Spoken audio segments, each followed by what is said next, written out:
Oh, I'm a human and my breathing tube is next to my eating tube. Look at my arm ends. It's these stupid little sticks. And also, kissing is gross. You just mash your food holes together, and it's not for that. But it is for talking about stuff on the Nerdy 30s. Da, da, da. Like what we're going to do with our mouths. Our mouth holes. Our mouths holes. That are also food holes. That's so close to our breathing tube. Also, actually, technically, our talking tube is our breathing tube. And our mouth food tube.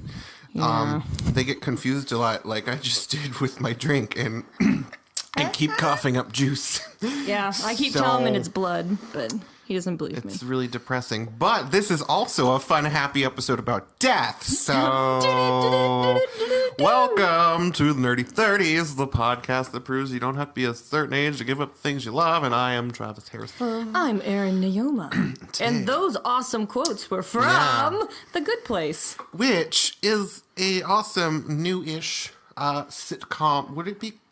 It's a sitcom. It's a sitcom. It is. It's on its second season. If it wasn't based in another dimension, I think everyone would just call it a sitcom. Yeah, well, I mean, sitcoms are different now. Like, it used to be like, oh... They're evolving. Yeah, it used to be just like, oh, we're going to film this in front of a quote-unquote live studio audience. That's actually just a sound machine now. Yeah, and now it's just, like they're just filming it like they would a movie. So, right. Which is preferable because they can do a lot more. And right. They can use a lot more camera angles. Yeah. So basically, The Good Place is a show about the afterlife. Yeah. And we are led to believe in the first season that the good place is heaven, and it's this weird little... It's not heaven.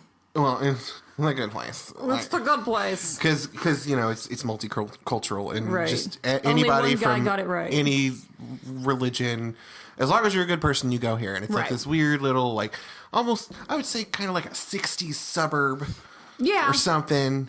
And everything's it's perfect. got that wholesome look to it. Everything's real bright and sunny. They have a million flavors of ice cream, frozen yogurt. Because humans take everything that's good, make it a little bit worse so you could have more of it. Yeah. But like the whole premise of the show is originally you think that Kristen Bell's character, Eleanor, is... Well, she knows she's a bad person, right? Like, and they're telling her, "Oh, you're a good person who goes on these trips to Africa and feeds starving children. How good are you?" And she's just like, "Yeah." She's like, "Of course I did all those things." Because the alternative is she's afraid of going to hell. Exactly, or quote unquote the bad place. So, she just pretends and goes along with it, and then the more she pretends, like the more disastrous everything gets. Giant shrimp fly through the sky. Right. Well, there's actually, in the good place, the quote-unquote good place, everyone has a soulmate. Mm-hmm. So her soulmate is Chidi. Chidi Anagonye. Who Anaconda. Alfredo. Ariana Grande. Yeah. I got it. But, no, you didn't. But every single... oh, crap. You made me lose my train of thought. Soulmate? Ah, yes. So her soulmate is Chidi, who also thinks he's in the good place. But here's the twist, is Eleanor knows she's not supposed to be in the good place because she's like, those are not my memories. This is not things I did in my life. I was a dirtbag. I should not be here. And she confides in Chidi, who's actually a philosophy professor. He's an ethics professor. Ethics, not philosophy. Well, he did a little bit of philosophy, too. It's the same thing, really. Yeah, he would correct really us and say no. But, yes. Yes. And he begins to teach her how to be a good person. Mm-hmm. But the gag is, he's actually in the bad place, too, because he couldn't decide on anything in his life, and it ended up ruining everybody else's lives around him. Yeah, I think Chidi is the one that I have the hardest time with being in the bad place. I mean, I understand being indecisive, but I don't think that makes you a terrible person. I think that just makes you extremely conscious of other people's feelings and not wanting to mess up. The point was, like, he was so, like, self-conscious about it that it hurt other people. Yeah. And he was blind to it. Yeah. And that's why he ended up in the bad place. Yeah, I could see that. I mean, he lied a lot, too, because he didn't want other people's feelings. Yeah. Yeah. I have some. This is slightly. It's not really a tangent. It's about Chidi, but it's going off on a slightly different direction. I don't know if this is a plot hole or something. Yeah. In the very first episode, they're like, "Oh, everybody speaks the same language. We can just understand each other." And he's like, "I'm actually speaking French the whole time." Are you going to talk about when he's on Earth? Yeah. Yeah, and he's speaking English. And he's just to speaking Eleanor. English, and like I can understand like them doing the flashbacks in English. Like it's just like they're flashbacks, Right. So it's kind of like similar because I've seen that done on other shows where it's just like they're supposed to be speaking their native language. Right. But Eleanor actually goes to the school in the second season. Yeah, and plus, is it in France or It Africa doesn't- it or doesn't wherever look he's like from? It's in any of the places that he said he was from. Yeah, okay. So I don't know. Here's what I'm wondering: is when Michael sends them. Well, you guys don't know this that's listening, but in the second season, the gang of 4 gets to have a second chance on we'll talk Earth about to them. try and get into the good place again, like the real good place. So they send them back to Earth. Eleanor sees a video of Chidi and wants to go meet Chidi. So she goes to wherever Chidi is teaching to meet him, and she wants him to teach her to be a good person again. Yeah. So here's what I'm wondering is if they changed his story and where he was so that it would be more accessible to Eleanor. See, this Maybe is why... they'll like reel it in a little bit, or maybe they just completely forgot he's a French guy. See, but okay, that's our fan fix for it. Yeah. Because we fix everything on the show. We do fix everything. Yeah, so I'll accept that. We'll Yeah. have to see where it goes because Right. it's just the second season just ended. So. Right. But yeah. But yeah, I feel like it could be something like that, so that it would be something obtainable for Eleanor to go do. Because if he is in France, or if he is in, where was it? Well, somewhere in Africa. No, it wasn't Africa. I don't remember where it was. well, here's the thing. You might be right Yeah. with your theory because, like, she started being good and doing good things, and then after a while, she's like, "This sucks. I'm not getting anything in return," and like she starts going off the rails again. Right. And then they kind of cut back to, I don't know, the good place, bad place, wherever they are. Right. And Michael's like panicking and starts fiddling with stuff. I like what they're doing with Michael, because right now he's kind of like a guardian angel, which I totally get into. I'm going to be honest with everyone that's going to listen to this. I really like Michael. I like Michael too. Both of our quotes are from Michael. Yeah, he's precious, Yeah. and he's just extremely likable dirtbag, and I just want to be best friends with Yeah. him. For those of you confused, Michael is the creator of the good/bad place. Yeah. He's A demon. yeah, he's supposed to be, I guess, like the Satan figure, but then you find out he's actually just like one of many demons who's in an Right. office. Woo! And all the people there, except for Eleanor, Chidi, Tahani, and Jason, everyone else there is a demon. Yeah. So it's kind of like the Truman Show. It's like, yeah, exactly like the Truman Show, Yeah. like in hell. Everyone else is in on the gag, but they are not. Yeah.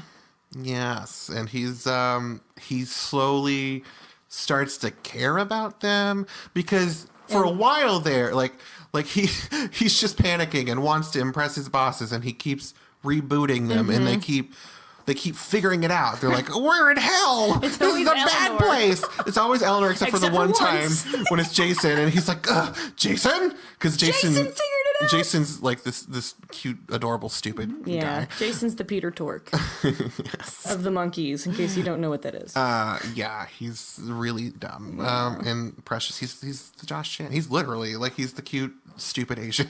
It's true. But yeah, so he just keeps rebooting them. They keep figuring them out. Plus, sometimes Eleanor and Chidi fall in love. Sometimes they don't. Right.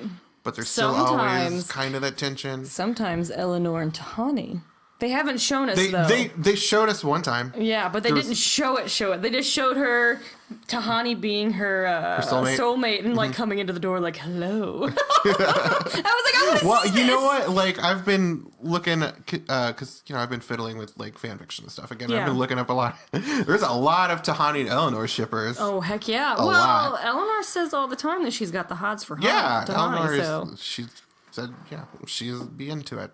So. Eleanor's just honest, Yeah. guys. And we keep mentioning these other people. So Jason, he's the stupid, cute little Asian. Yeah. Originally, he's introduced as in the same situation as Eleanor, Yeah. where they're like, you're a silent Buddhist monk. Would you like to keep your silence Your here? vow of silence is important to you. You should probably keep it and be a good person. John Yu is his name. And your name is John Yu. And he's like, okay, well, he doesn't say that, but he's just like, He's like, yes, so I do want to he's do just like this. silent until he panics and he figures out that Eleanor's in the same place and they're just kind of like, ah, Yeah. we're not supposed to be here. And then Tahani is just like this Hot British mess. She's like this Indian British, like, beautiful heiress who's just Yeah. like, oh, I'm best friends with Beyonce and Adele and everyone who's rich knows me. Yeah, Tahani's big issue as to why she's there is she always was seeking everyone else's approval. And that's why she's there. She never did anything authentic to help other people. Because she's one of those that on the outside you would think, oh, she's supposed to be in a good place too. Because she's Right. always like having fundraisers for, cancer and hurricanes and Right. stuff. And then it turns out that because she was seeking validation the whole time. She was always canceled everything out. overshadowed by her pop star sister that her parents just loved way more than her. Yeah. So it pretty much her entire life she just spent trying to get approval and trying to get accolades so that her parents would be proud of her. And it never happens. To the point where she dies by being crushed by a statue of her sister. Right. At her album release party. Yeah. And then Jason is actually a dirtbag DJ from Florida. Yeah, who tries to rob, what is it, a store or a bank? I don't remember. It's a store. Yeah. And it's him and his friend, and they're bringing in And this, they're both really dumb. They're idiots, and they're gonna bring in. They're walking in, and Jason is inside this little It's a safe. and his friend looks at the guy on the counter or the lady in the counter and goes, "We are here because we were asked to install the safe in the back room where the money is." And the girl just goes, "Hey, Paul, will you call the police? We're being robbed." And then it turns out they forgot that there's no oxygen in the safe. So Jason just suffocates to death. Well, it didn't help. He was doing whippets. Yeah, he was doing whippets and suffocating slowly in his safe. It sounds really morbid, but it's funny because it's a show about the afterlife. Yeah, you guys, exactly. they're dead, but they're undead. They're dead, but they're not dead. Their spirit lives on. It's about their spiritual journey in the Yeah, afterlife. exactly. I actually really like what they're doing with season 2 because it's more so of playing with the idea of just because somebody was given a bad situation in their life and they chose a lot of bad roads doesn't mean that they can't evolve and become a better person. Yeah. And that seems to be what the second season is playing with, because it's all about how these 4 people went to the bad place and they all started improving and it all started getting better. So it's making it more and more difficult for Michael to want to harm humans because he's seeing the fault in their logic that just because when they were on Earth they did bad things doesn't mean that that's all they are, Exactly. or all they're good for. I think that's actually a really good thing to explore because, especially in today's climate, I'm not, there's a lot of horrible shit happening. Right. But, there's this new trend kind of online where, absolutely when something unjust happens, you need to, say something about it. Right. But there's this new trend of, the younger people trying to, quote unquote out woke each other and accusing each other of being racist and homophobic because they said one off thing 5 years ago on a YouTube comment. Right. And they're just oh, well, that one thing has branded you for life. You are a bad person for life because you said one off color thing. People might have talked to you and educated you on it and you might have learned and grown from it, but it doesn't matter because you were defined by that one thing you said years ago forever. Right. And that's bullshit. People need to kind of realize you can grow and you can change. You can educate yourself. Exactly. And I'm not the same person I was a year or 2 ago. Yeah, me either. You're constantly evolving and learning. Your opinions change based on the information you're provided. Exactly. So, and that's what the whole second season is about. It's not a death sentence anymore to Michael. Just because somebody did bad things before doesn't mean that they deserve to be punished for all eternity. You know, he's like, they need to be given another chance, be rehabilitated. Yeah. You know, it's kind of like the justice system. People in jail, rehabilitate them, show them how to do good things and how to be a productive part of society. And it's kind of what I was saying, because like all of those people, they kind of didn't have that person in their life to tell them, hey, you're being kind of shitty. Exactly. This is how you need to change. Exactly. And so when they find each other, they help each other to be better. And they learn to change and educate each other from their different backgrounds and different points of view. Like, they didn't have that on Earth. So they're constantly growing. Right. Well, I mean, Eleanor, all she had was dirtbag parents that she emancipated herself from when she was like 16. And then dirtbag friends. She didn't have any good influences around her, and she pretty much didn't trust anyone. She didn't want to be friends with anyone because she didn't trust anybody because her parents were terrible to her, you know? Yeah. I can't really condemn her for choosing the life that she chose because that's what she was given. Yeah, it's the nature versus nurture thing. Right, again. absolutely.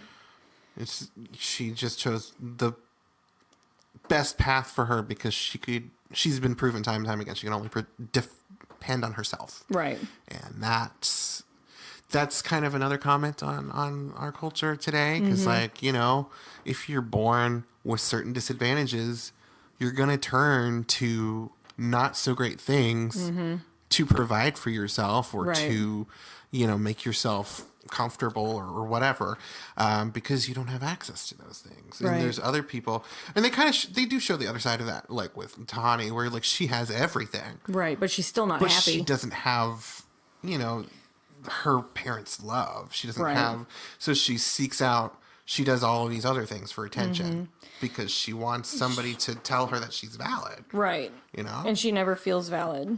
So, you know, she does all these charitable things that aren't authentic to her. She's never her true self. Which is not great. Yeah. I can relate to that because, like, the last year has been kind of like a journey for me. Like, I started realizing that I was just letting things get to me that I don't need to let get to me. And I was doing some things for attention that I just... It's not the attention that I want, you know? Yeah. It's what I thought I wanted, but... Yeah. You know, so I could relate to that. I can understand, like, feeling less than and then doing stuff because you thought that you wanted something that you don't, you know? Right. See, my whole thing is like, I was always very giving, you know? Like, I would always go out of my way for everybody. And then I realized after I got, like, really sick and really unhealthy, all of those people that I thought would be there for me, nobody came. Yeah. You know? And there was that point where I was like, I'm the only one I can rely on. So the person that I identify the most with is Eleanor, because she stopped trusting people. You know, like, all these people did a bunch of crappy things, and so she was just by herself trying to figure her own way through the world. Yeah. You know? So, I mean, I identify with Eleanor on a lot of levels, you know? Yeah. I think I kind of identify with both her and Tahani in, like, weird ways. Like, because like I was saying with Tahani, I don't have her lifestyle, but like I have kind of the same issues where I don't feel valid a lot of the time, and it leads me to doing stupid things that just it's just for people to tell me, oh, you're great. Right. When that's all I want, you know, it's just to be noticed. You just want somebody to love you. And that is completely a valid human need. You know, there's nothing wrong with wanting that. Yeah. Yeah. With, I can see a little bit of myself with Tahani as well. Mainly just because, you know, I was always kind of, everything that I would do, I was always kind of overshadowed by other people that I was around, and that they would take credit for the things that I was doing. Yeah. So I could see on that level being like Tahani. Not really anything like Jason. Other than he likes music. Yeah. I can handle Jason's that. Cute. I can identify a little bit with Chidi too, though, because I'm very indecisive. Yeah. A lot. Yeah. Well, I come from a family of indecisive people. So I went through this period where, like, I was just like, I have to make all the decisions. So anytime that we were going to go out of town or anything, I would plan everything to a T.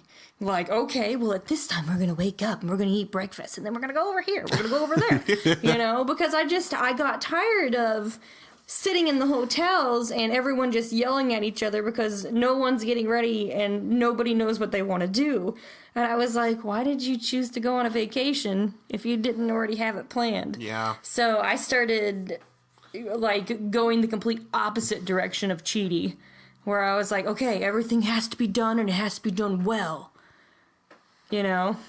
Yeah, I can see the cheatiness in you though, because like when we were doing the cons, and Oh, you were having a little cheaty breakdown. It's like what if we ask them the wrong question? What if they don't like us? What if we don't make it on time? Oh yeah, I'm not saying that. I was just like, Ellen, we're fine. Well, that definitely is the cheaty aspect of me. I'm going to give you 100% credit for mentioning that. It's not necessarily. It's something that's really like sprung up within the last few years. Yeah. Like I used to not have that problem as much, but I think whenever I started having to really rely on myself, that when I have to rely on other people, I get really anxious and I get really nervous. So whenever something's out of my hands, like if I'm going to interview someone, it really depends on how receptive they are to being interviewed. Yeah. So if I ask them something and they just kind of are like, that's a stupid question, you know? And I read people's faces. I can check their demeanor. I feel people, like their feelings they're going through. So like the minute that I feel something that's off, I get like, oh God, I did something wrong. Luckily, that only happened to us once. Yeah, thank goodness. That was intense. That was at Scarefest. Yeah. Yeah. We still have videos. It was ridiculous how bad it got at Scarefest. Well, Scarefest wasn't bad. Like I said, it was just the one. Yeah. Everybody else was really nice. Yeah. Eventually, we'll show you. Yeah, they're coming. They're coming. Sometimes. We're trying to make it a special for Halloween this year. Give it time, guys. Give it time. So, since this is a show all about like death and dying and the good place and stuff that happens there, we have a couple themes that we might talk about. Do you have them written down, or? Well, actually, I have like a theory of our life. Yeah. Like where we are. Mm-hmm. I think we're in the medium place. Are we? Yeah. There's one person in the show on The Good Place that's actually in the medium place. It's name? one person. It's like Moira? It starts with an M. Hey, Mitch. Medium place Mitch lady. is sitting over there. Mindy St. Clair. I knew it was an M. Mitch is my husband. Yeah, and he's also... I'm so thankful he mentioned. He's the unseen third party that's sometimes seen on videos. That's so true. So true.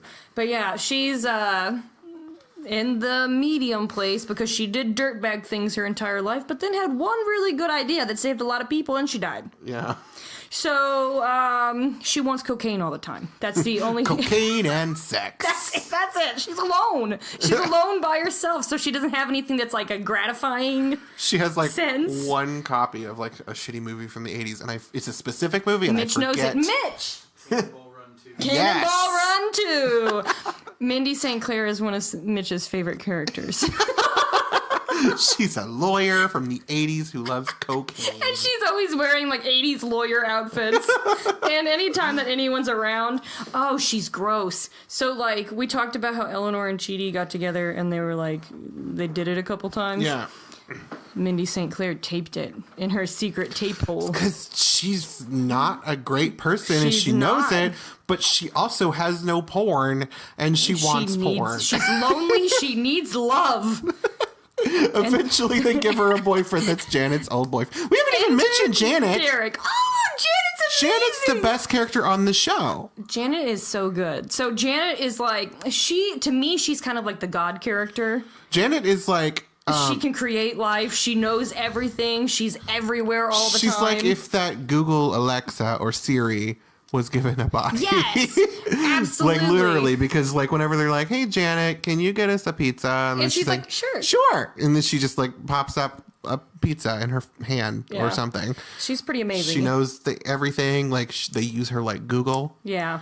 There's one time where, like, apparently they do have access to porn because she's like, what kind of pornography would you like to watch? But no one can know what you searched. Yeah. Unlike here, where everyone can find out what you search. Yeah. I'm watching. No, I'm not really. But the FBI agent that listens to our podcast might. Hi. Yeah, he's probably listening right now. And this little web camera on our computer here. Hello. What's up, bro? So lonely. How you doing? But yeah, Janet's amazing. Janet, and the more that Janet gets rebooted, quote unquote, or murdered, as they call it in the first season. Because she's like a god / angel that's also like a computer. Right. So they have to reboot her every now and then, but she it murders her. Right. And there's a button that you have to press. And so when you walk toward it, she starts screaming. Please don't kill me! Don't murder me! Look at my children! I have a family! But then, like, when you stop, she's just like, it's all part of the program. It's just part of the protocol. I don't really care. Please, murder me. Murder me. I'll come back. She's amazing. There's actually a few plot holes with Janet as well that I've noticed. Mm-hmm. Because I'll be sitting there and I'm watching it and I was like, she's the good Janet. Why is she calling that one dude that was in his cocoon the judge? Because he's not the judge. Mm-hmm. What's her face? Maya Rudolph? Maya Rudolph. I almost said Mia Farrow. And I was like, that's no. She's way old. She's much different than Maya Rudolph. But I was just kind of like, why would she think of him as the judge if she knows everything? I don't know. Maybe, like, that's one of those things she doesn't know. Because I'm assuming that there are some cosmic secrets that maybe she doesn't know. I don't know. Because if she can create life and stuff. Like, is she allowed to go into the judge's chambers? Because it's like an in-between place. I don't know. But then why would the judge be there? Because they had to go travel through a bunch of tubes to go to the judge. I know, but, like, the judge is just there to be a neutral party. Like, I don't know. I feel like she would be very highly aware that there is some sort of miscreant things happening. Yeah. You know? Is miscreant right? Well, I mean, at the same time, like, they're always talking about how, like, she is, at the end of the day, just a computer, really. Right. So she's prone to having bugs every now and then. Yeah, but I don't know. Because, like, they'll show, like, flashbacks, and Michael's like, what's something that humans think that they love, but they don't really love it? And she's like, frozen yogurt. And he's like, perfect! You know? And so yeah, that's a bug. Yeah, so because we love it. Exactly. Frozen yogurt is delicious. It's great. It's the best It ever. does give me the... Okay, I can see it. Yeah. It gives me the runs. There's problems. There's problems there. That's why. But Michael said that he wouldn't tell her things, so maybe she only knows stuff all about humans. Mm-hmm. And she doesn't know stuff about the inner workings of, like, the demons and angels situations. Yeah, I guess... I would say that's probably right, that she has knowledge of everything except for, like, the good place and bad place. Just the basics of that. Right. You know? But then why would bad Janet know that stuff? Like what? Like, I feel like bad Janet knows. Like, bad Janet knew that the judge wasn't the judge. You know what I mean? So I'm kind of like, why wouldn't good Janet know? Oh, there's two Janets, by the way.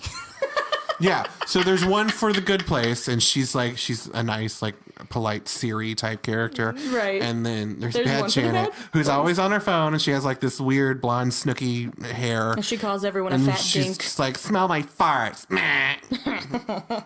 You fat dink. She's chewing gum all the time. She's amazing. She's funny. And they're all the same actress. Yeah, it's so good. Ben Wyatt, Adam Scott. He's Ben Wyatt to me, always and forever. Adam Scott is actually on the end of the first season. He's a demon. He's a demon, and it's so good. You never see him again, though, so I kind of get disappointed because I'm like, one of those come back. little... It's one of those little cameo. cameos. Like, her husband was on there. Yeah. Dax, he was a He's demon also. Yeah. But, like, I really think that they should bring back Adam Scott and him and Eleanor should get together. Why? Because it would have been amazing. You gonna smile for me, sweetie? You're gonna write some fan fiction. Oh, please write it. That would be amazing. I would love it. No, but what I was talking about before, I actually think we're in the medium place. Yeah. Because there's good things here and there's bad things here. Mm-hmm. You know, everything's just kind of right in between. Here's something, like, it's kind of a meme that I've seen online about The Good Place. Yeah. Is that people were like, oh, the world was supposed to end in 2012, but has anything felt good since then? Oh. And then it's like a picture of her saying, this is the bad place.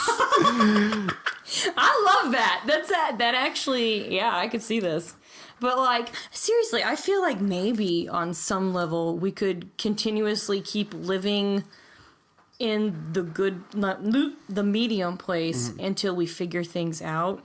So it's either like you improve yourself or you just keep going down the toilet hole. And then once you reach like a certain level, it's like when you play a video game, it's like your hearts went out or your hearts are full. So then you get to go to the good place and then you get to go to the bad place. So I'm kind of like, that would be an interesting.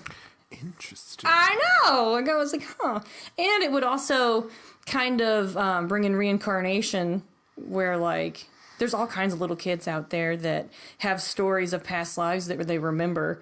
Like there was one that I read. This kid had he had a huge birthmark on one of his legs, and he kept telling everyone it was because that's what killed him in his past life. Yeah. Like he was in the war. And he went to some graveyard somewhere, and these people said, okay, we'll go find the guy. He remembered the name, where he died, all that. So they went to the graveyard. He found the gravestone. They brought in like 5 different women to see if he could recognize who was the wife of the man. And the kid turns, he looks right at the woman that was actually the wife of the man that had passed away. And he goes, that's my old wife. And I was like, boom, my brain exploded. And I was like, that's pretty cool. Yeah. So, I don't know. I think there's a possibility. Yeah. Yeah, like even my little nephew, he was, I was out walking with him one time. And he turned to me and he goes, you know, Erin, I didn't always be a boy. And I was like, what do you mean? He goes, yeah, I was a girl before, and I was a school teacher. And then my body was filled with, I had too much energy. I had too much electricity in my body, and I had to go to the hospital, and then I came back a boy. And I was like, whoa. Wow. Yeah. That's and like crazy. this kid is wise beyond his years. He's just like super smart. He said, we were at the zoo one time, and we were in the wallaby walk around or whatever it's called, and the zookeeper let him pet one of the wallabies, and she said, what does that feel like to you? And he said, desperation. He was 6 years old. Desperate. He was 6 years old, man. That is cool. Desperation. I know. And you know what? That little wallaby probably did feel like desperation because he's like, I just want to go back to Australia. So how about we go back? So yeah, so I feel like we're in the medium place where good things happen and bad things happen, and we're just kind of waiting for our moment. We're in this weird alternate timeline where just horrible rich people are just making everyone's lives awful. Well, what if the white light that you see whenever you're dying is actually the white light you see whenever you're being born? Yeah, I've heard that before. Like you're popping out that JJ. Or that test tube now. Oh, and we've had some near-death experiences before. Yeah. Where we've seen it. We've seen that a white means light. we were stillborn and we got pushed back. OF! OF! I wonder what we would have come back as. I don't know. It's crazy. Yeah. Because I've seen that once when I was like 5. Yeah. And we've talked about this on our death. We did like a podcast about ghosts or something. Yeah. Like I almost drowned, and I remember seeing the white light. Yeah, I almost drowned as well, and I remember seeing a white light. It was very, very peaceful too. Like it was just, and it tunneled. It did tunnel. Yeah. Like it was circular. It wasn't like a like vagina. Do what? Like a vagina. It was just like a JJ. So very interesting. I wonder if we were like stillborn kids That's sad, though. It's really sad, but at least we got to live here. Yeah, at least I got to know you, Travis. Yeah, could be a good or bad thing. Who knows? It's a good thing.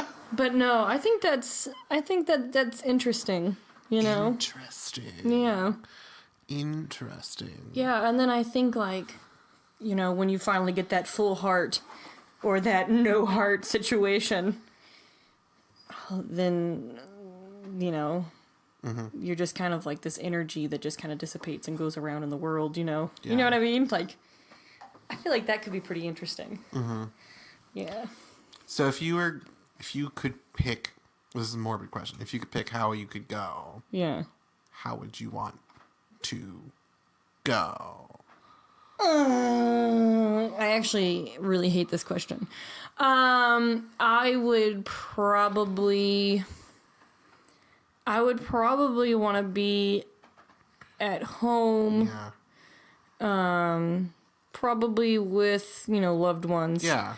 And I wouldn't want to be asleep because I feel like I'd be scared to be asleep. You know what I mean? I feel like I would want it to just be one of those things where they say that when your lungs fill with water, you just kind of, get sleepy and, you know, then you're gone. Yeah. So I feel like maybe that, like maybe I'm just a little sick. I got some pneumonia going on in there and I'm old and I got family around me. Aww. And they're like, let's hold her hand. Yeah. See, I have a similar, but like, I feel like a lot of people do. But Yeah.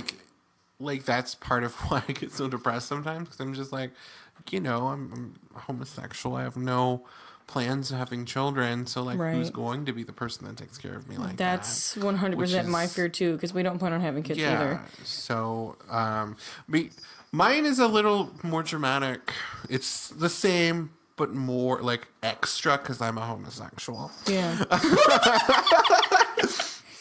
I have always had this kind of like romantic notion of dying with, you know, my significant other. Yeah. Which I'm not making threats. You want to notebook it. Yeah, I'm not making threats, Andy. I'm just saying.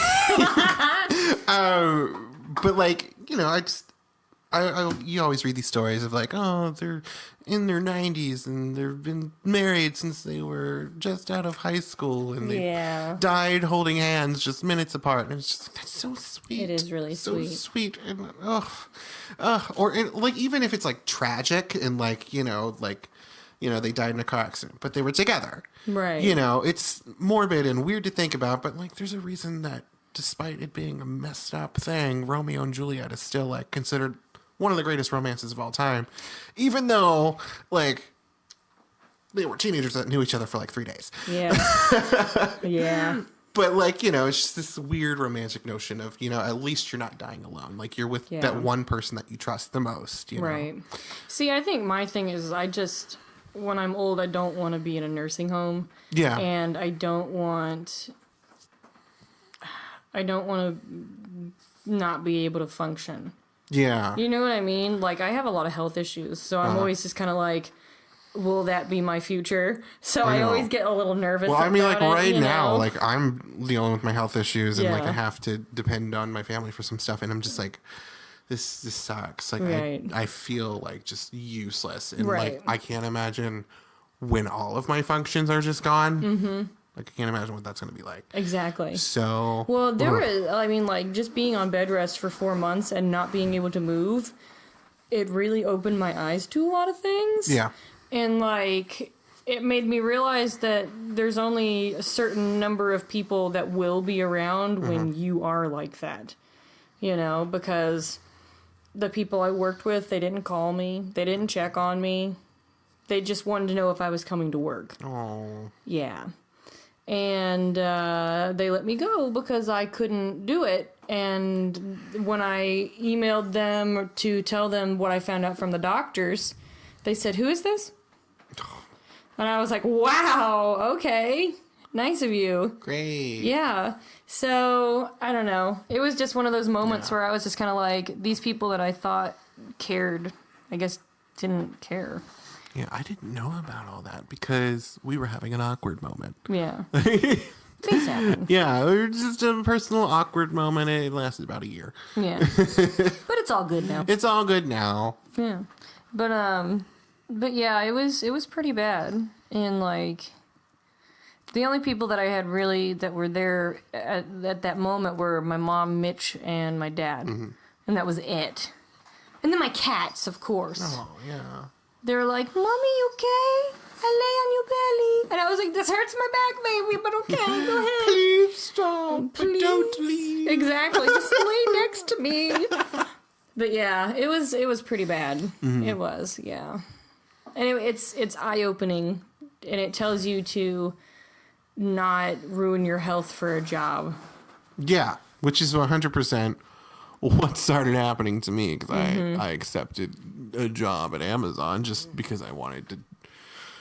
I got this weird notion that, like, you know, I was just fat and ugly, and I wanted to do a physical job, just to easily lose some weight. Right. And then, like, I threw out my back, and it's not been the same since. Yeah. At all. It's been awful. Yeah. So there's some truth in that. Like, if you're afraid that you're going to destroy your body, you probably will. So don't do it. Yeah, exactly. And if you know, if your health starts going downhill and you can't function at your job anymore, get something else. Yeah. Don't force yourself into keeping to do it. Because I did that, and I went kaputskis, and none of them cared. It's so hard to say that, like, in the climate that we live in today, where, like, you could barely pay rent living with one full-time job. Right. And it's hard to keep a job or to get a job. So, like, I understand people holding on because it's all they have and they're scared. Right. But, you know, like... But at what cost? Yeah. You know, like, if you don't have yourself, you don't have anything. I mean, yeah, I understand the dilemma. Yeah. You know? Yeah, it is a huge dilemma. Because, like, after I couldn't work there, we barely had any money for the longest time, and we were constantly overdrafting. It really was an awful thing, you know? And, I mean, we are still reeling from it, because I had, like, $8,000... No, it was more than that. It was about $10,000 worth of medical expenses. And what kind of sent me over the edge with my old job, this is actually something that happened recently. Somebody there got sick, and they put together a funding page for them. And I was like, what? Where's my funding page? You know, like, I got a little bitter about that. And so, again, Tahani kicks in. Yeah. And I'm like, man, it's upsetting, because, like, I gave them everything.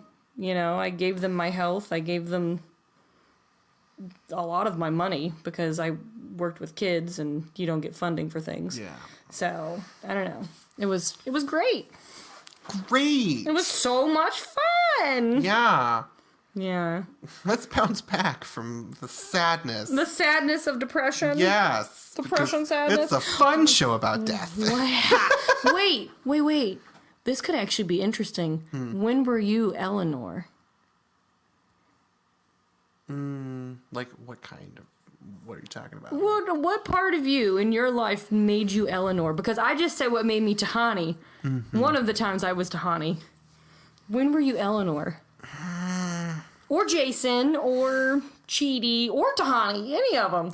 I've been let down by a lot of people. Yeah, you know, too. Like, I've gotten to a point where, like, I feel like the same as you. Like, part of the reason, like, I was starting to have so many mental issues was because I felt like I was doing everything for everyone. Yes. I was taking care of people that were older than me, that love them, but it was like having a child. Yeah. And like, I had been told so many times that I couldn't do certain things because of either the way I looked or, like, the status that I had as a person. Just, like, you know, not rich, or, like, oh, I knocked something over. Or being, like, as clearly homosexual as I am. Yeah. So, like, there's a lot of times where I just kind of I gave up and I just only cared about myself. Yeah. Because like You have to sometimes. because like I do care a lot about other people. Yeah. Too much to the point where like I let people guilt trip me into stuff all the time. And it's horrible. Yeah. And I didn't know how to take care of myself because like I was taking care of everybody else. Right. So that's kind of like what I'm going through right now. I'm trying to find out how to do it for me and just me. Yeah. And not anybody else. And so Well, that's my goal for this year, is figuring out how to take care of myself, do self-care, but also be able to help other people, but have my limit with it, you know? Yeah. And one of my biggest issues was worrying about people's judgments. yeah. So, because I feel like that's something that goes hand in hand with wanting to help other people, because there's an approval element of it.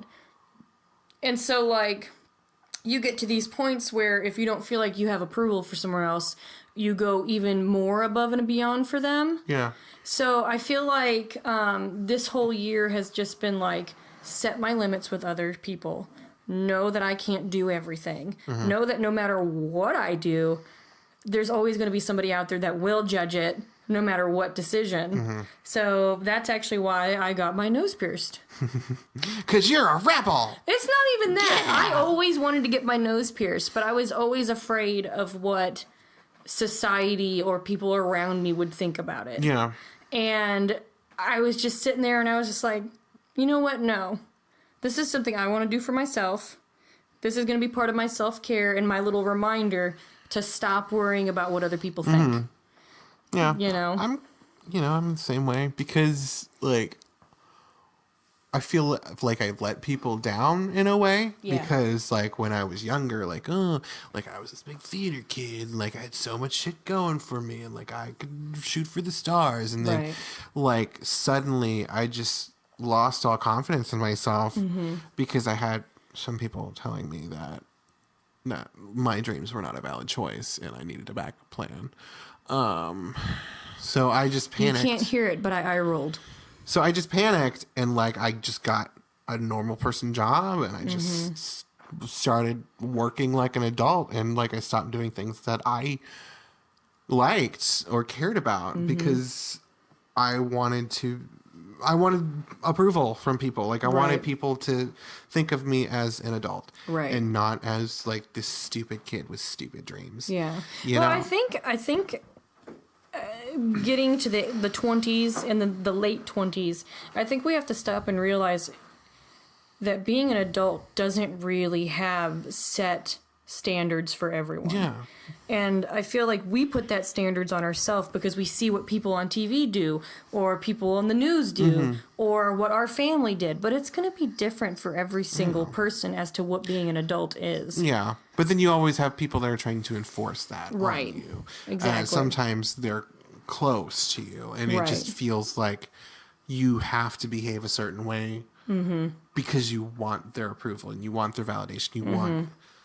You want to be like the star child or something. You know, you don't want to let them down, and like that's kind of where I've gotten, where I just like I worked myself too much at jobs that I hated, taking care of people that don't care, and now I'm like just a shell of a person. So like I'm trying, like with this podcast, like I'm starting to write again. I'm starting to do the things that I care about, that aren't making me money, but you know, like and you're building your self-confidence back. Yeah. You know, and I feel like that's something that I think everyone at the end of their 20s and going into their 30s goes through.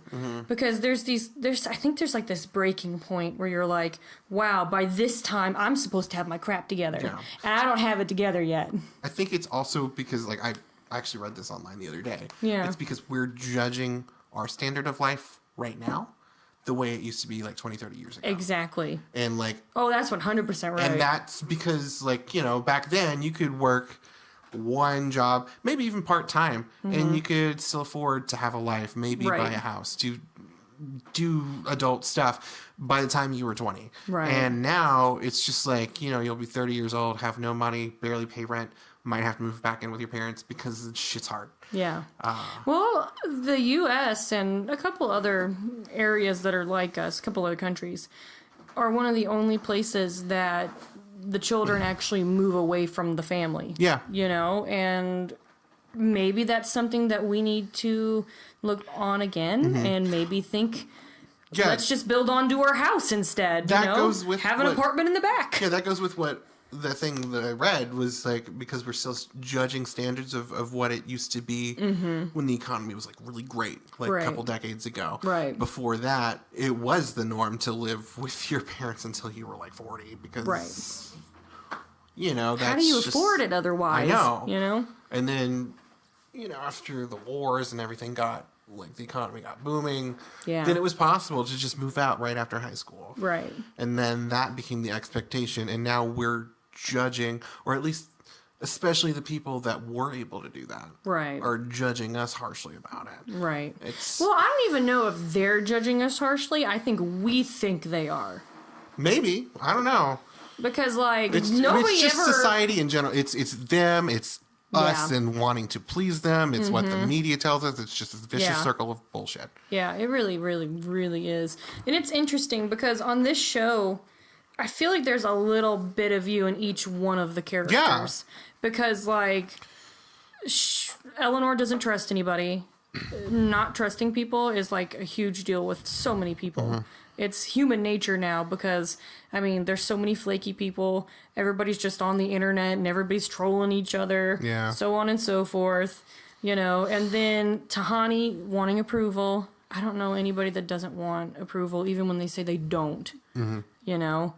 And Chidi making decisions. Making decisions is hard. That's something that, like, you have to learn how to do growing up, you know. And some people just aren't going to be there as an adult. Yeah. You know, it takes a long time. And then making stupid decisions and being reckless. Like Jason. Like Jason is when, you know, you just don't care anymore. And you just want to do something fun. Yeah. And then you do that fun thing and then everyone's like, oh, you shouldn't have done that. You know? So then the whole cycle begins again. It's interesting. It is. Like, each one of those characters is some sort of some sort of piece of a human. Yeah, that's true. Yeah. That's true. Yeah. I'm trying to think of, like, where Michael and Janet fit in, because they're the other two regulars on the show. Well, Janet and Michael are kind of like the good and evil that, you know, you see sitting on your shoulders. But they're both, like, kind of gray, though, too. Yeah, they're both in the gray area, which is, I think, kind of the metaphor for life, because everything's in the gray area. You know, nothing's really black and white, because, like, it can't be anymore. You know, there's so many different people with so many different lifestyles and so many different incomes and so many different backgrounds that each situation has to be based on what they're going through. I guess Michael could, like, represent, like, the evils of corporations and, like, I could see that. How it can change from the inside if, like, they just, you know, start get to know their workers. Yeah. You know, or get to know the people that they're trying to build their company for, you know. And then Janet would be the internet. She's like the all-knowing thing that they all rely on instead of relying on themselves. Yeah. And it's such a deep show. It is a good show. And see, here's the thing. Like, here's a secret. I actually really don't like sitcoms. Yeah. I just don't find them funny. That's okay. I feel like Seinfeld and Friends pretty much did everything in the 90s. And or all like, of them just are trying to do it Living again. Single, like just all the early 90s like shows. Like they've already done everything. Right. So everything that I've seen until now has just been a rehash, or in the case of like Big Bang Theory, a shitty rehash. I hate that show. Yeah, well, it's a whole other podcast. But yeah. So like if it's going to be a sitcom, I need it to have an interesting plot, an interesting cast of characters. Right. And so, like, there's really only two that I like, which is this one and Kimmy Schmidt. Right. And they're very similar, so. They are. They are very, very similar. Well, I think they're by Michael Schur. I know Tina Fey is in on Kimmy Schmidt, of course, but I think Michael Schur might be on it. They both have a very similar feel to them. They do. Which is very peppy, and brightly colored And then like dark things are happening, but you're just like, but they're like, oh great. But yeah, but if I was gonna say that I was one of the characters, I'd probably be Michael. why? 'Cause he wears fancy bow ties. No, I'm kidding. Because he doesn't like kissing, because that's for eating. Sticky. It's sticky. That's a line from It's Always Sunny. I'm sorry.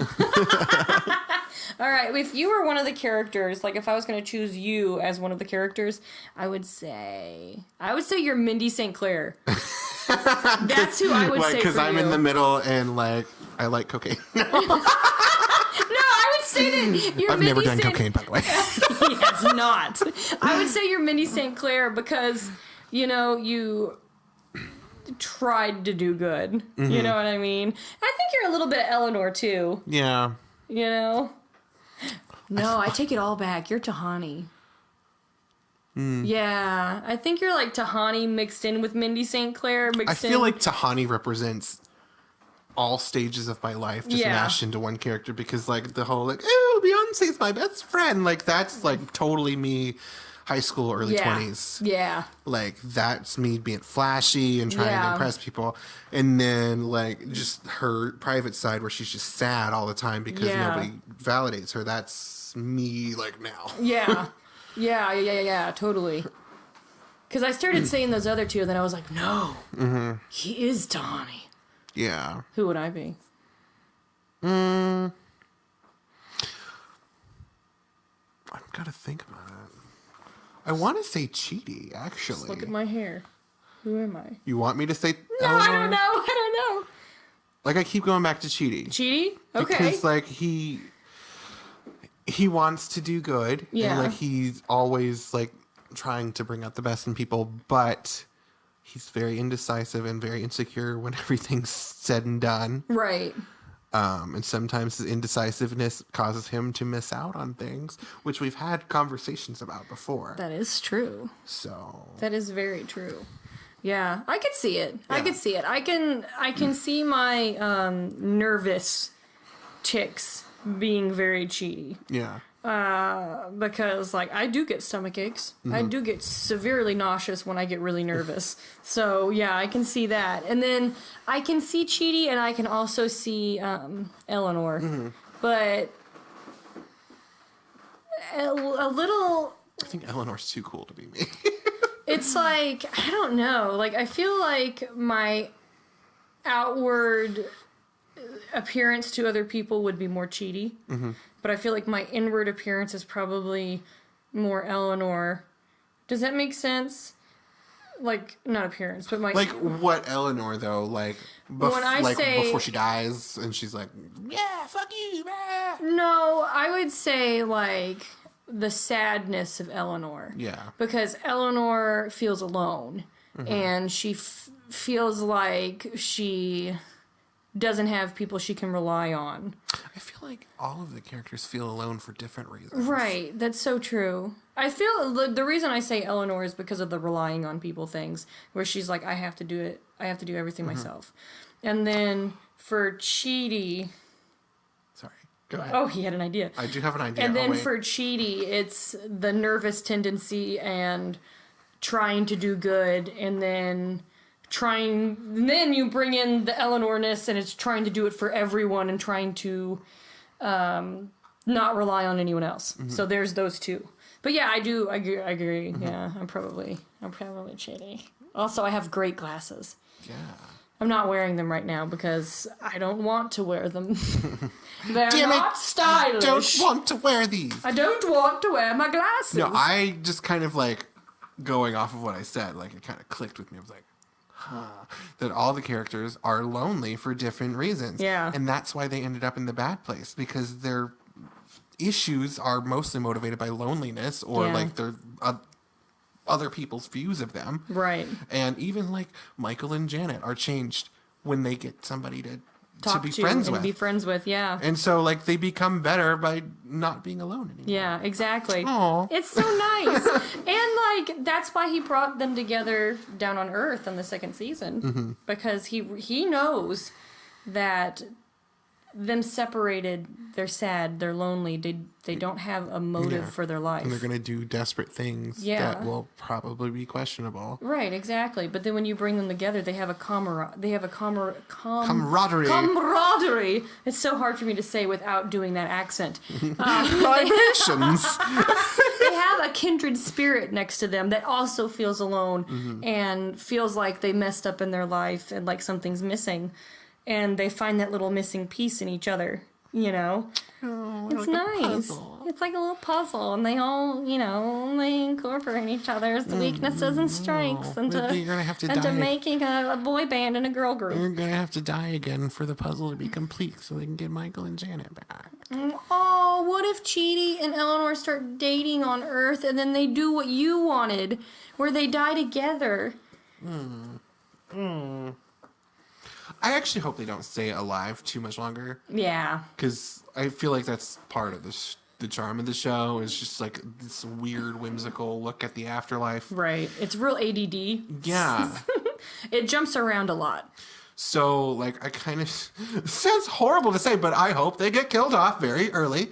And they go back to either the good place or the bad place or the middle place or whatever. And they, you know, have more adventures there. Well, I feel like what they're going to be doing this next season, I think they're going to have it to where Michael and Janet are like guardian angels and that are kind of helping morph their life into being better.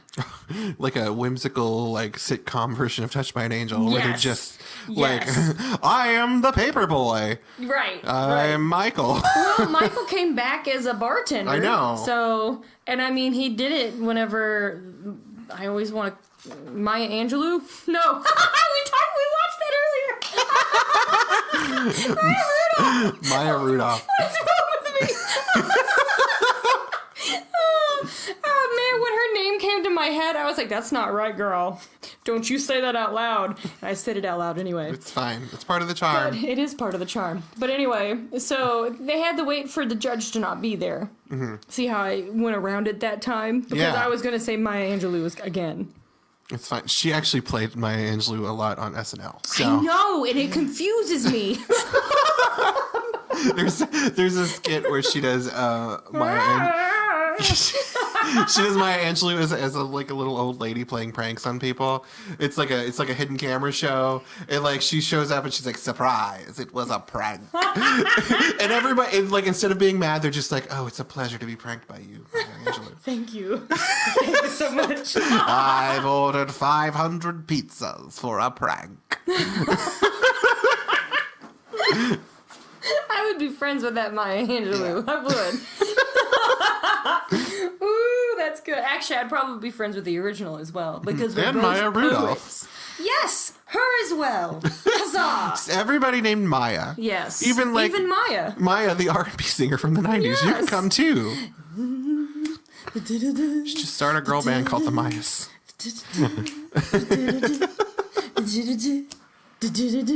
Sorry. I think you're humming Aaliyah. Oh, it was Aaliyah. What's Maya's then? Wait, it's that Ghetto superstar. Ah, no, I was trying to think of a different one. She's in the desert and she's got a stick and she's dancing with the stick. My love is like, well. No, it's where she's talking about her boyfriend trying to get with his ex-girlfriend. I don't know. Oh, snap. What is that song? I don't remember. Oh, it's gonna bother me. I only rember Ghetto Superstar. What you gonna do when you can't say no? Is that Maya? Yeah, it is. How you gonna act? How you gonna handle that? What you gonna do when I want you back? Yeah, okay. Thank you. Yeah. Thank you. Did you Google it? Thank you. No, I didn't. I actually went to Google it and then Facebook popped up and I was like, nope, that's not gonna help. So I put it away. Put it away now. Put it away now. But hold on. We had another thing that we were gonna. We keep bullet points. I know we do keep bullet points, and I'm looking. We had another thing on here. Was it about like how the good place always changes the food? Oh, that's what it was. That was the bullet point. Yeah. So okay, if you could have one meal in that good place, what would it be? Where they could give you any meal of your life that you were just like, oh, Well, it's not necessarily like a meal because it's like a different theme every time. right. So, like, if I was going to pick the food theme that I have to deal with forever, Yes, what would it be? it would be Italian food. Yeah. So, like, you know, I guess that encompasses pizza and pasta or whatever. I I pizza. guess they're a little more stringent and they're just like, no, one dish. So, Well, actually, they pick your one favorite dish that you had your entire life, and they like Eleanor's in the first season was nothing because her favorite dish was when she went on a hunger strike. but that's only for special occasions. That's true. 'Cause that was for the but party. what would be your special occasion one then? Oh, God. It's tricky. I love so much food. That's why I have my shapely body. That's why you're vivacious. That's gonna sound dorky, Okay. but like it's true. Like it's my favorite meal, and Andy's gonna be like, "Oh!" Andy makes this like meatball dish. I've heard It's of this. kind of like a meatloaf meatball. It's got like onions and green peppers in it, and it's rolls it in cornstarch and fries it a little, and then he puts it in like a big pan with like this sauce. It's made of like barbecue sauce and tomatoes and mushrooms. It sounds weird, but it's really good. And then like you put it on butter noodles. It's my favorite. That sounds delicious. So like I would probably pick that. I want that right now. So good. Andy, come over. Come make it. Make me a gluten-free, please. Yeah, he'd have to research how to make it gluten free because I don't think anything he does is gluten free. I have gluten-free noodles and I have gluten-free bread, so he's good to go. We'd have to find gluten free alternatives to, because like it's a very specific barbecue sauce that some grocery stores don't carry. It's called Open Pit, which is it doesn't really taste like barbecue sauce. It's like It doesn't. Weird. It tastes like a pit. Yeah. If you liquefied a pit, put it into a bottle. It's watery, kind of dank and dusky. No, it's very sweet and tomatoey, and it's good. I like Eat it. it. Oh, come over and make me food. Do it. Make me food. I miss it. I want to eat it. I would eat it right now.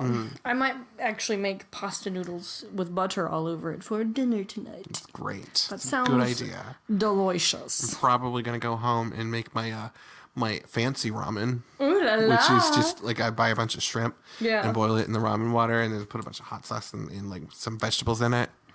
And it's really fancy. good. Like and That's it's fancy cheap. talk. It's cheap as hell. You know, you can get even the shrimp. Like it's $4 at Walmart. So if you want to like fancy up your ramen, do that. That's how you do it. It's really guys. good. That's how you do it. What's your meal? My meal, well, in heaven or the good place, I can eat whatever I want. Yeah. Gluten's not going to be hindering of my tum-tum. So, I would say, and it has to be this one, it's my mom's spaghetti and meatballs. So more pasta. More pasta, man. Yeah. I love my mama's spaghetti and meatballs. Pasta and meatball. That's Oh, wait, no! Hold on! No, it would be my mom's, it would be, it would be my mom's hamburger soup. yeah. Have you ever had that? No. Oh, snap. Okay. So it's this like juicy kind of liquidy soup that's got hamburger meat in it. It's got Worcestershire sauce, tomatoes, chili powder, garlic, onion. Yeah. It is really flippin' good. And then sounds you good. eat it on top of mashed potatoes. That might be the trick. Because like I'm not really super into soup because I don't know, I just have this weird thing against drinking my food. Like I mean, I'm getting better at it. Like Yeah. I'm eating a little bit more of it, but like I still don't love it, you know? No, you got to put it on that mashed potato. So it's that like a might gravy. work.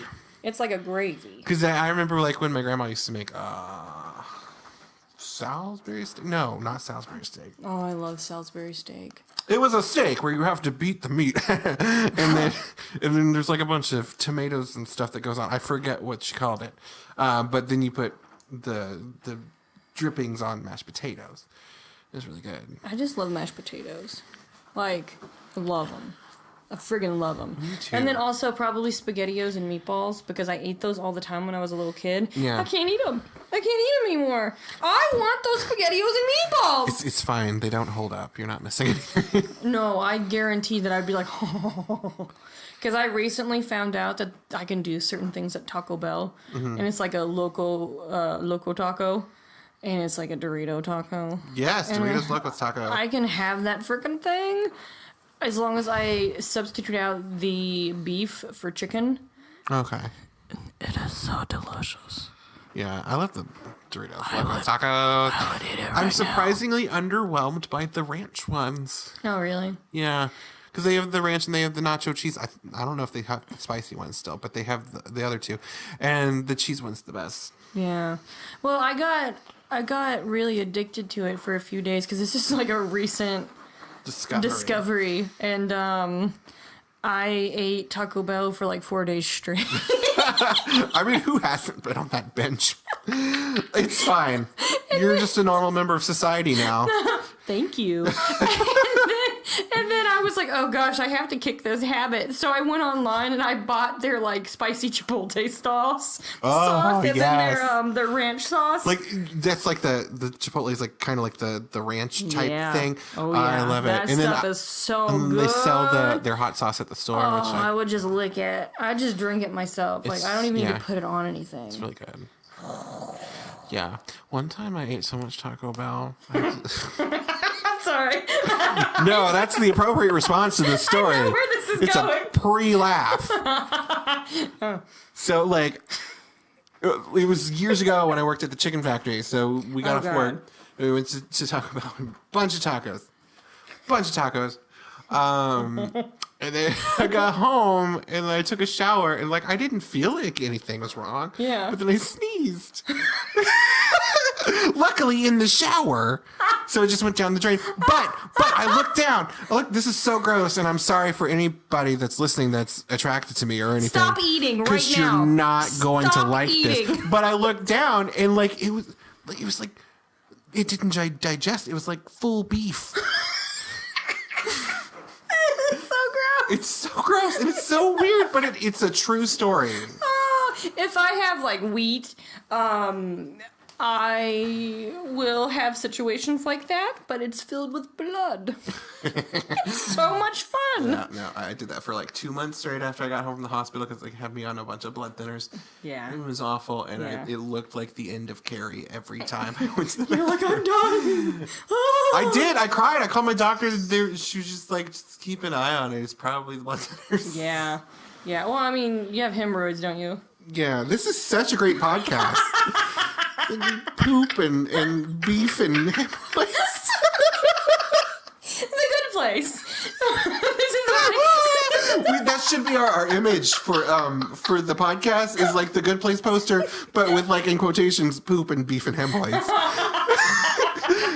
the good place. This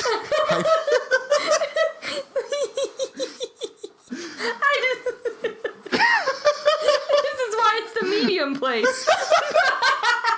Because our food is delicious. It's the name of the podcast. It makes us poop like crazy. Oh, the name of the podcast is The Medium Place, comma, colon, poop and beef and blood. Colonoscopies. Oh, gosh. I say colonoscopies because I had to have 4 of them. Because of all the poop problems. Do we have anything pertaining to the good place, or are we just going to talk about like anal issues from here on out? They might have some in the good place. Spoiler alert, that is not the good place. That is the bad place. Please don't. This is the bad place we're talking about right now. This is the bad place. So,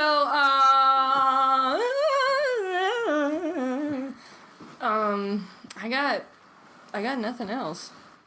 I got nothing. How long have we been recording? This is a question that happens every podcast. Because we always start rambling, and we're like, let's talk about poop. An hour and 14 minutes. We could probably go on for 30 more because, like, that's just how our podcasts go now. That's exactly right. That is exactly friggin' right. And then as soon as, like, we stop recording, I'm going to be like, I had so many points that I wanted to bring up. That's what's going to happen.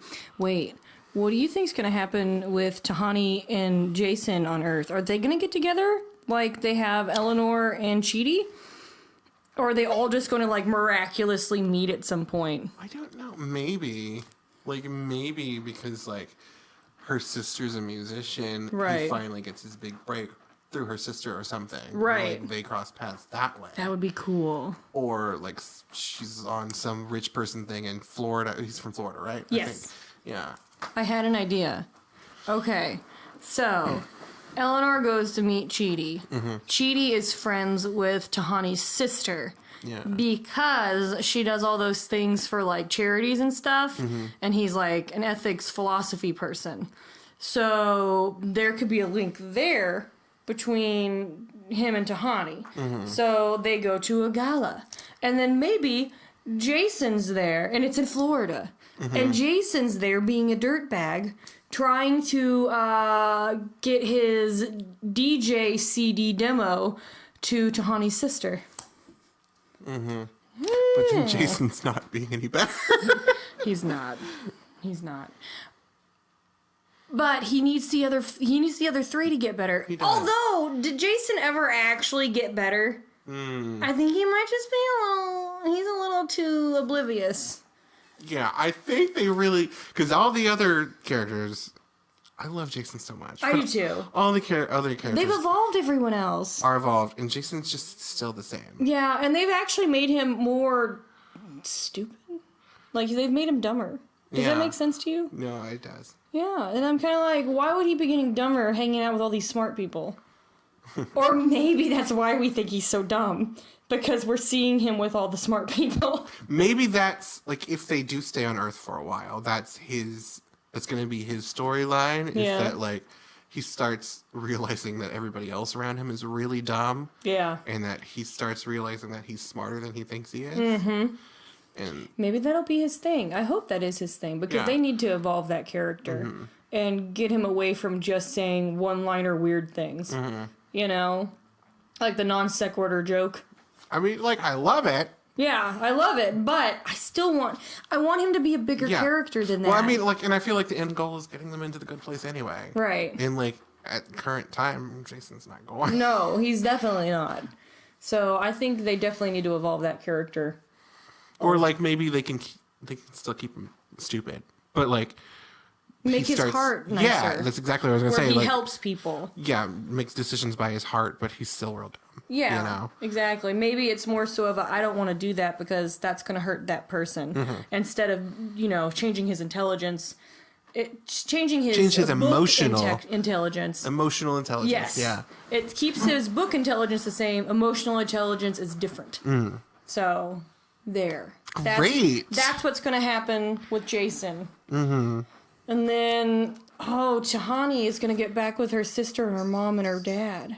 Yeah. Ooh, how's But that if going to she go runs down? into... Like, and we're still assuming that this isn't... Because, like, I'm still kind of confused as to whether they're actually on Earth or if this Right. is just, like, a separate- simulation or it something could like be a that. simulation. It could be another dimension. Yeah, because that's what I was thinking. Like, it's just like this is a new simulation dimension, like the Matrix, that they're just throwing them in. What would be interesting is if they had their time on Earth and then they start taking all people into that simulation dimension to see if they can grow and evolve. Yeah, well, I mean, maybe this is just... Before they go to the good place or the bad place. Yeah, that might be the end goal of the series, but, like, this might just be, like, a test run. Because, like, that's Yeah. what the good place was a Right. test run for the new bad place, which was the good place. But it's really the bad place. Oh my. That's fascinating. Yeah. There's so many different ways they can go with this, and I'm really intrigued to see what they do. I actually didn't realize that the last episode that I watched was the end of the season, and I'm super bummed. I'm bummed, too, because, like, it's very rare that I get a show that makes me feel good. Because, like, I have... I'm unemployed right now, so like, Yeah. I have a lot of time on my hands. Yeah. I'm trying to watch every which show that I find appealing. Yeah. And what I'm finding is that I just don't care half the time. Like, Yeah. I don't care. Like, it doesn't touch me in any way. Yeah. That sounded weird. But it doesn't touch my... I was gonna make a bad joke where I talked about a doll and pointing where it didn't touch you. Well, it's fine. Like, I feel like the inference was made. But Yes, it was.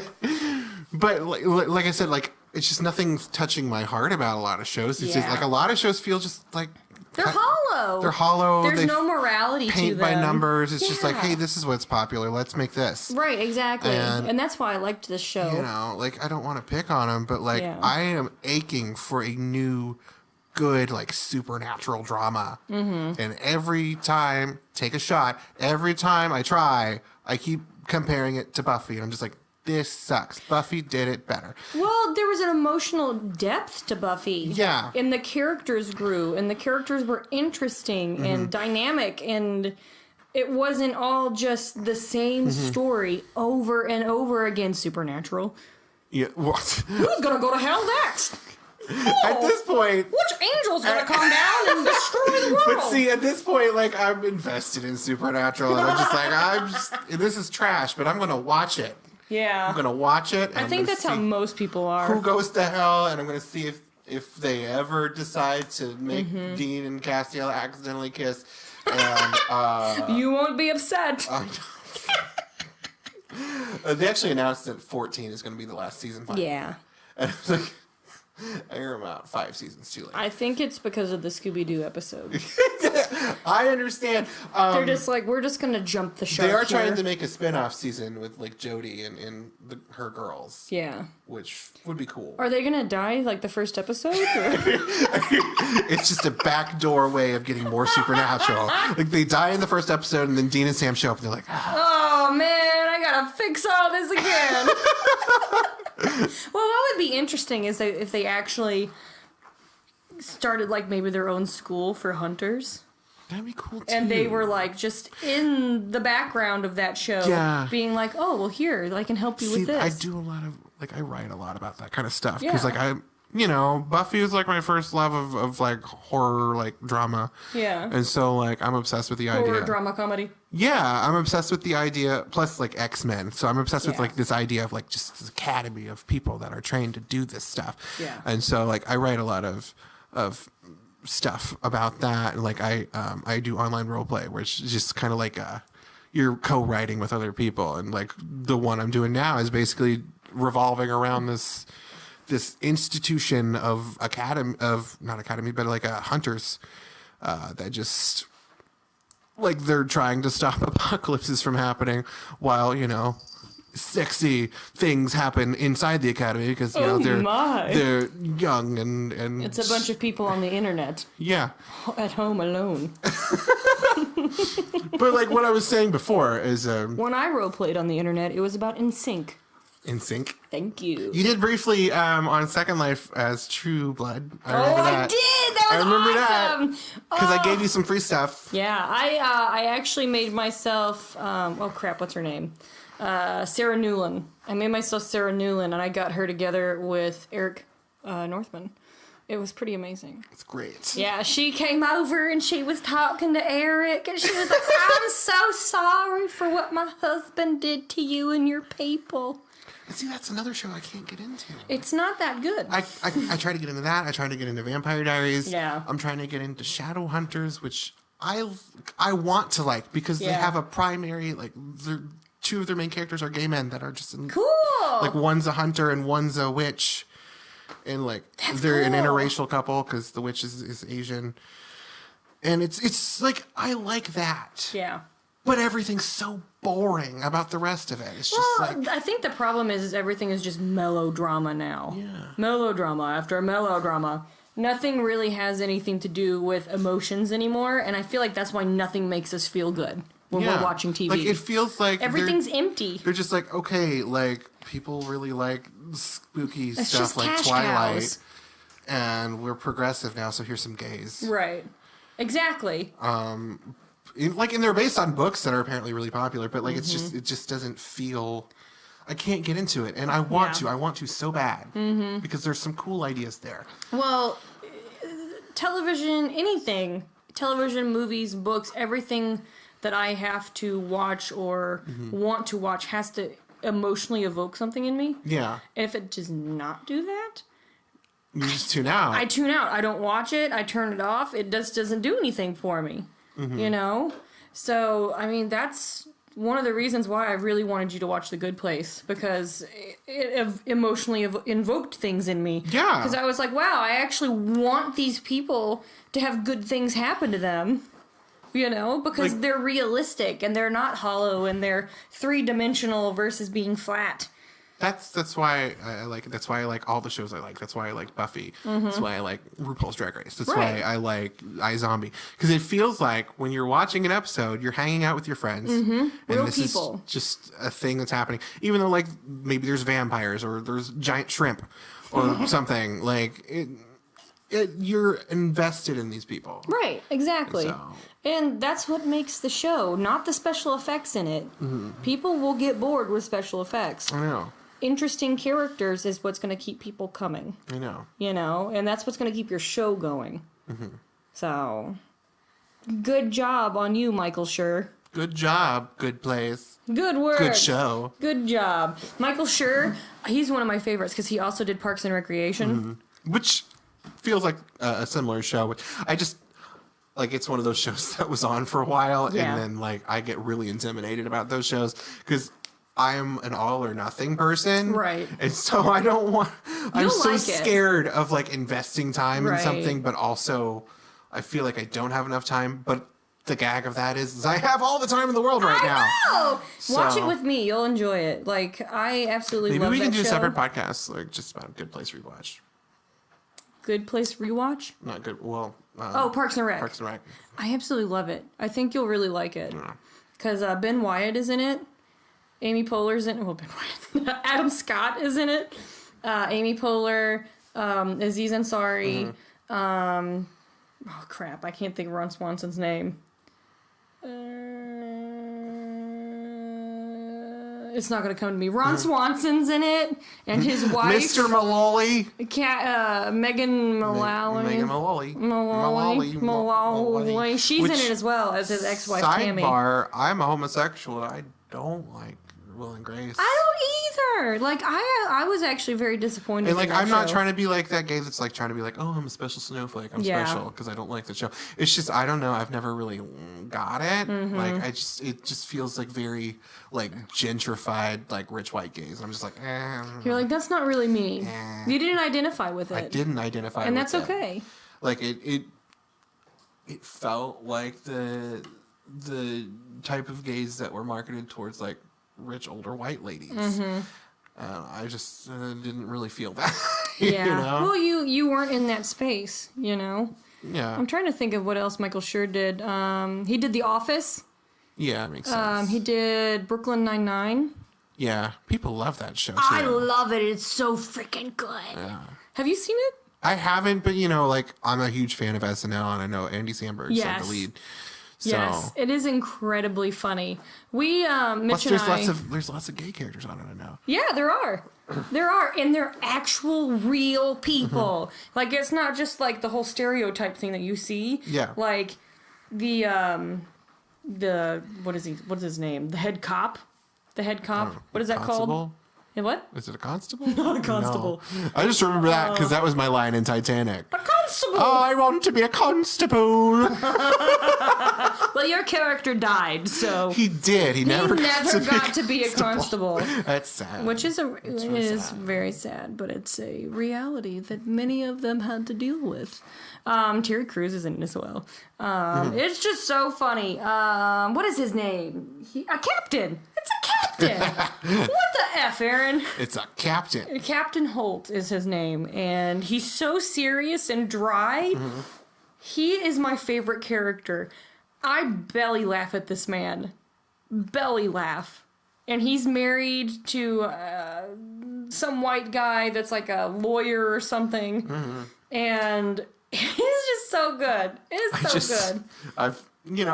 I've seen a lot of stuff on social media about it because, like, they're always posting pictures of that character. Yeah. With him being like, oh, what are you going to do? And they're like, we're going to tell your husband. He's like, okay. He's like, that's fine. That's fine with me. Oh my gosh, he's so flippant about everything. I just want to hug that man. I do. Like, everything about him makes me laugh. So, seriously, we're going to watch this together. I'll watch a few episodes of Parks and Rec with you, and then a few episodes of Brooklyn Nine-Nine, because I think you'll like both of them. And we'll podcast about it. It can be, what's his face? Michael Schur special. It could be a Michael Schur special. See, this is dark, but like every time you say his name, I think of Shandashare, which is like a local, like, that murder girl got legend. killed. Yeah. Oh. Yeah. Well, this is about the good place. All about death. She's in the good place. Yeah, you know she is. Yay. Poor little thing. She had a bad time. But, I don't have anything else about the good place. Doth thou? I don't, because I feel like at this point, we will ramble about other things. We will, because that's what we That's do. the name of the game It on is. the Nerdy 30s is that we like to talk about Everything. stuff that isn't our topic. But you know what? Everything that we talked about kind of related, though. Yeah, So, it works. it worked this episode. It totally worked this episode. There are So, some mazel episodes- tov us. There are some episodes, like we just did a Drunk Chris episode. We did. And it just went to like this other place. I don't even remember half the stuff we talked about. I think we just talked about Drag Race. We didn't know. It was all about gay but stuff. It got to a point where we're just like, and then lots of people died on Titanic because like we talked about our theater. because they were talking about theater on the show, But then so we like, went to theater. But then like we went from our high school theater experience to like school shootings. Oh, we did. Oh, yeah. But it's a very interesting conversation. Well, actually, and it's got very, segue, though, because we were talking about our theater Yeah. in high school. But yeah, it was. It's topical right now. We'll Yeah. just say that. Yeah, So. which is sad. But anyway, hey guys, thank you so much for listening to our podcast, The Nerdy 30s. If you want to check out our Facebook page, we are on there. We are on Twitter. We are on... We are soon to be on Tumblr. I'm setting one up for us so that we can pimp out to more people on more social yeah. medias. And if you like what you heard, give us a rating. If you didn't like us, don't give us a rating. Or like if you rate us, at least tell us why. Yeah! Like If you don't be didn't- like you suck. Like have a thesis, perfect. Yeah, write it out MLA style, and we'll get back to you. That's like a running joke. It is our running joke. But all right, guys, like our stuff if you liked it. We love you. Yeah. Have a good day. Hope you go to the good place. Happy Tuesday. Oh, I hope you go to the good place. That's so sweet. Oh. Oh, okay. Bye, guys. Bye.